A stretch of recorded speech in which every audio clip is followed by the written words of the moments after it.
All right, should be up and running on both platforms here. Streams should be live. Interesting day in the market, although I gotta say, not too interesting as far as the individual charts go. But we'll take a look at some of them, talk about what today's FOMC price action did to the charts, and what to expect going into the rest of the week.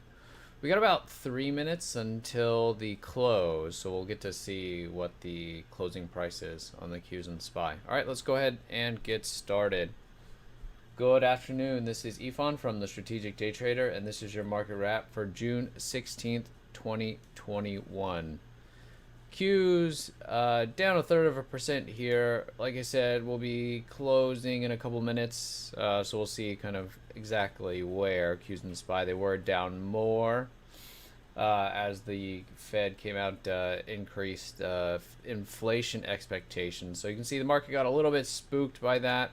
That's the risk that interest rates will be raised more quickly than the market was anticipating, but impressive recovery as well after the sell-off.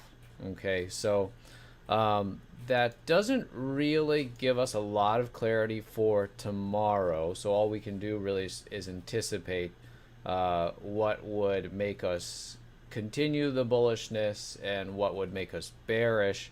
We've been bullish on the Qs and SPY for a few weeks now, as they've Qs and SPY have remained above the 20 MA and stayed bullish. Weekly and monthly are also bullish, and then the hourly's also stayed above the 20 MA here. While the strength has been rotating the last couple of weeks between the SPY, the Qs, and the IWM, they've all remained in an uptrend. So while there's some divergence between them on a day-to-day basis, the larger time frames are all bullish. So today's price action shakes things up a little bit, okay? But here's the challenge here, okay? We see that the daily, the weekly, the monthly are all still in uptrends, right? And they're still above the 20 MA. They're still bullish. But what maybe happened here is that the hourly has broken the uptrend. Okay, it's been a kind of a nice grinding uptrend, and we broke that. So typically we would look at this and see that the hourly, if the market's going to go into a downtrend on the daily, it's going to happen on the hourly first, barring any kind of huge gap. And so same thing, before the weekly is going to go into a downtrend, the daily will start the downtrend, right? So hourly is kind of our first clue here that if we're going to start some pullback, this is the start.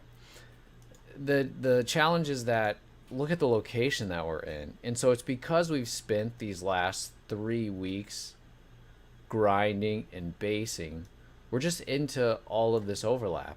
We're into all of this support into the rising 20 MA. So even if today, or in the days to come, we take out today's low, normally we'd be looking, okay, hourly's in a downtrend, look for the next sell setup, the next base breakdown to be bearish. It's a pretty tough call.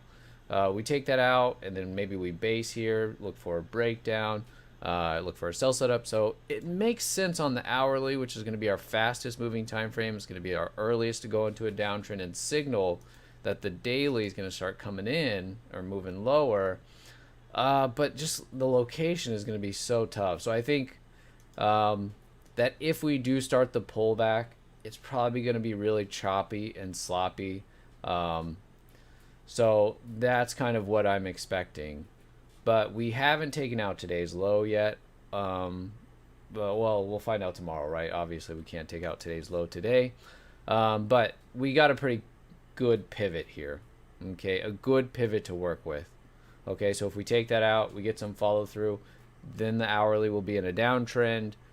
We can start to work with that. So that's what we can anticipate if we're going to start to be bearish.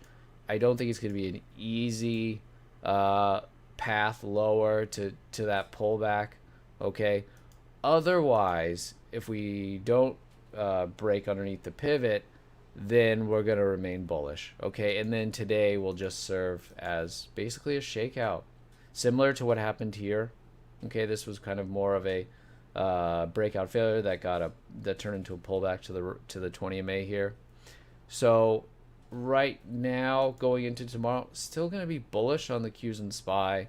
Once we take out the lows, this pivot, then we'll look for the next setup. Okay, as a potential start of some kind of daily pullback. Okay, because then hourly will already have gone into a downtrend. Okay, so the FOMC announcement kind of serving to give us a new pivot to work with throughout this grind higher. We didn't really have anything to work with. It was just kind of bullish.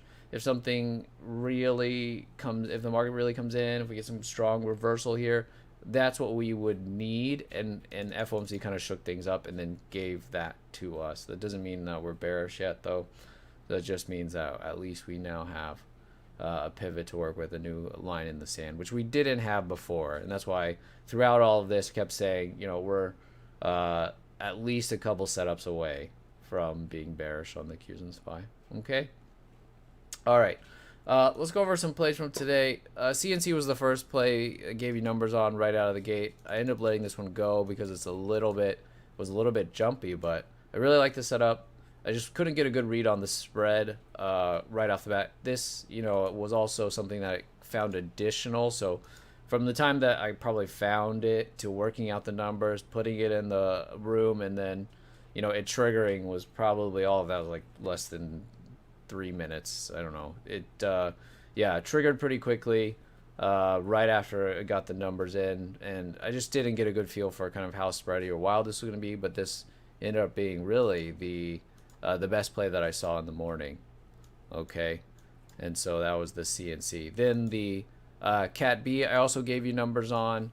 We got the breakout, got a little bit of a 1 2 3 there. And then I said, you know, if the 1 2 3 doesn't follow through, just bail on it. So here it is. So this was the breakout. I think some people actually did okay with it on this pop here. Took some. I was looking for more because of the daily. Okay, so because of the daily, you know, we had this base trying to transition. Wanted to see how much of this downtrend we could retrace. I was fine with just killing for a small loss if it took that out. Okay.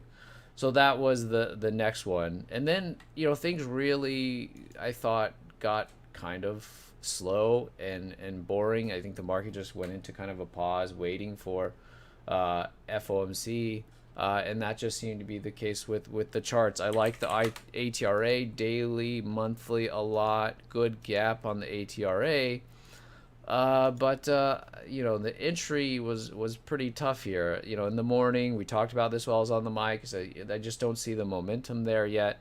I guess what it needed was this shakeout that the FOMC kind of news gave it when the market came in. This also got the shakeout and got the move up. But you know, that's a lot of time for this to just be kind of messing around, not doing anything. So and you know, scanning throughout all that time, so it's kind of into the late morning, into lunch, until FOMC happened. There just wasn't a lot. And even as we were finishing up here, at the end of the day, I know the APRN is a secondary, but nice spacing at the lows and very, very weak overall. Long-term weak chart. You know, waiting on this to maybe break, see, get a little bit of follow through here on this, and you can see it never broke. So yeah, I felt like there was some for me there was some action in the beginning of the day at the open, and then things just kind of went to sleep, a lot of stuff. So you know, it's not to say that there weren't things out there that were moving, but I thought today getting good setups was difficult, and people were watching like, yeah, like you know, there's always going to be these things that are moving like this or the VINO. But for me, I don't really see good setups in here. This pullback's, you know, a bit deep. Maybe this is okay. But, I mean, look at this daily chart. This is not the kind of stuff. I mean, look at this stuff over here that I'm going to be playing day in and day out, you know. So I just thought that if you did well today, I think you did a really good job. Even if you just stayed out of trouble today, I think that's perfectly fine. I've been talking about it for the last couple of weeks. really trying to focus on the quality, different than earning season, right? During earning season, I was saying let's increase the aggressiveness, take the plays. They don't have to be perfect, as long as there's something compelling there. The plays look good because there's a lot of things to do. There's a lot of follow through going on. So, yeah, right now I think it's better to be a little bit more patient with the setups and not be overly aggressive. Okay, as close to perfect as we can get. That's going to be my approach. If you did well today, maybe your setups were there. That doesn't have to be the case for you. I'm just speaking from, my trading plan, right? Okay. All right. So going into tomorrow, still bullish on the Qs and the SPY, and that's because of how much we bounced after the FOMC reaction. Okay.